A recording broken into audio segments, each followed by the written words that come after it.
Kherson में Dnieper नदी पर यूक्रेन के बम हमले देखने को मिले हैं। रूसी सेना की रबर बोट पर हमले को गिराया किया गया।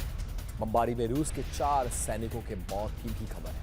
तस्वीर आपके सामने देखिए कैसे इस रबर बोट को टारगेट किया गया और रूसी सेना की इस रबर बोट को टारगेट करने के बाद हमले को अंजाम दिया गया।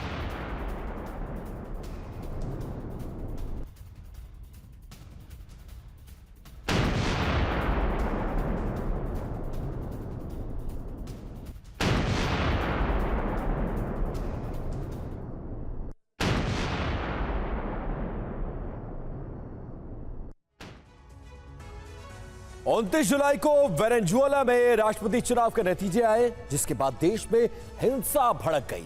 हजारों लोग सड़कों पर प्रदर्शन कर रहे हैं। भीड़ ने कई सरकारी इमारतों और गाड़ियों को फूंक डाला है।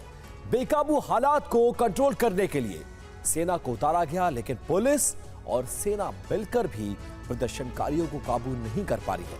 वैसे तो इस हिंसा की वजह चुनाव में धांधली के आरोप है, लेकिन शक है कि वेनेजुएला की हिंसा में रशिया या फिर अमेरिका का हाथ भी हो सकता है। रिपोर्ट देखिए। हजारों प्रदर्शनकारी सड़कों पर उतरे हैं। जगह जगह संग्राम छिड़ा है।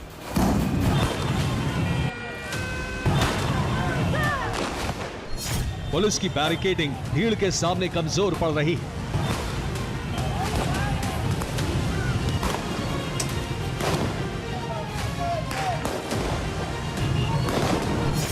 कहीं पुलिस प्रदर्शनकारियों को दौड़ा रही है, तो कहीं प्रदर्शनकारी पुलिसकर्मियों को दौड़ा दौड़ा कर पीट रहे हैं।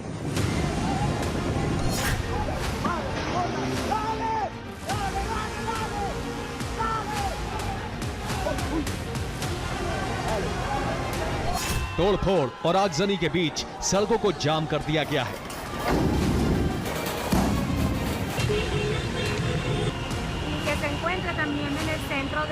बीच सड़क सेना की गाड़ियां धू धू कर जल रही हैं।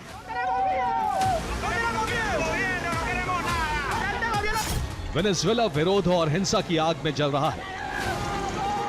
सड़कों पर उतरे लोग देश फूंक डालने पर उतारू हैं। इस गुस्से की वजह राष्ट्रपति चुनाव के नतीजे हैं, जिन्होंने वेनेजुएला को गृह युद्ध की आग में ढकेल दिया है। 29 जुलाई को वेनेजुएला में राष्ट्रपति चुनाव के नतीजे आए। नतीजों में तीसरी बार निकोलस मादुरो विजयी हुए। नतीजे घोषित होते ही विपक्षी पार्टियों के समर्थक भड़क उठे। हजारों की संख्या में प्रदर्शनकारी सड़कों पर उतर आए और राष्ट्रपति भवन की तरफ मार्च शुरू कर दिया। कोई पैदल तो कोई कार और बाइक पर राष्ट्रपति भवन की तरफ बढ़ने लगा। इस दौरान कुछ लोगों के हाथ में हथियार तो कुछ के हाथों में घर के बर्तन थे। ये राष्ट्रपति भवन से महज 500 मीटर दूर की तस्वीरें हैं, जहां पुलिस ने प्रदर्शनकारियों को रोकने की कोशिश की तो हिंसा भड़क उठी। जगह जगह गाड़ियों को आग के हवाले कर दिया गया।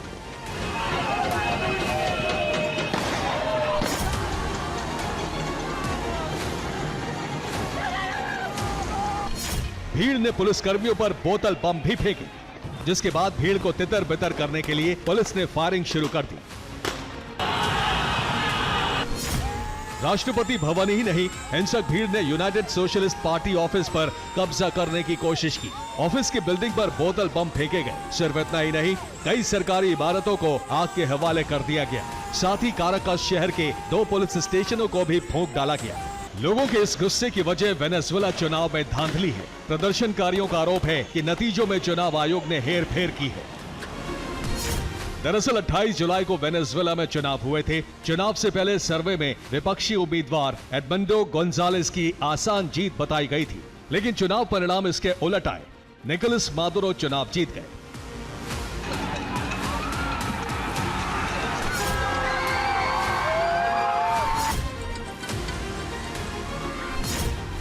नतीजे से नाराज लोगों का गुस्सा इतना बढ़ गया कि उन्होंने वेनेजुएला के पूर्व राष्ट्रपति और मादुरो के राजनीतिक गुरु ह्यूगो शावेज की कई मूर्तियां तोड़ डाली।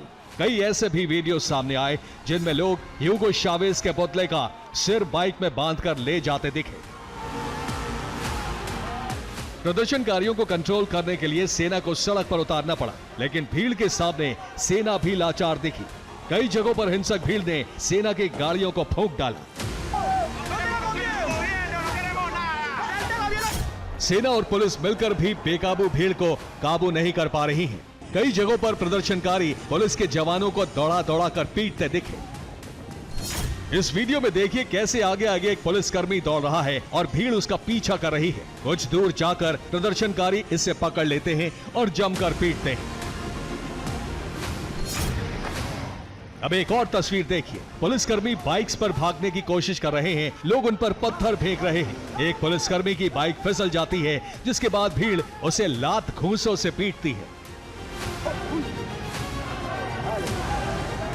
वेनेजुएला के हालात बद से बदतर हो चुके हैं। शक जताया जा रहा है कि इसके पीछे अमेरिका की साजिश है। दरअसल अमेरिका ने वेनेजुएला चुनाव के नतीजों को लेकर सवाल खड़े किए हैं। अमेरिका के विदेश मंत्री एंटनी ब्लिंकन ने कहा कि नतीजे वेनेजुएला की जनता के मन के मुताबिक नहीं है। शक है कि हिंसा के पीछे अमेरिका का हाथ है और इसकी वजह अमेरिका की कूटनीति है।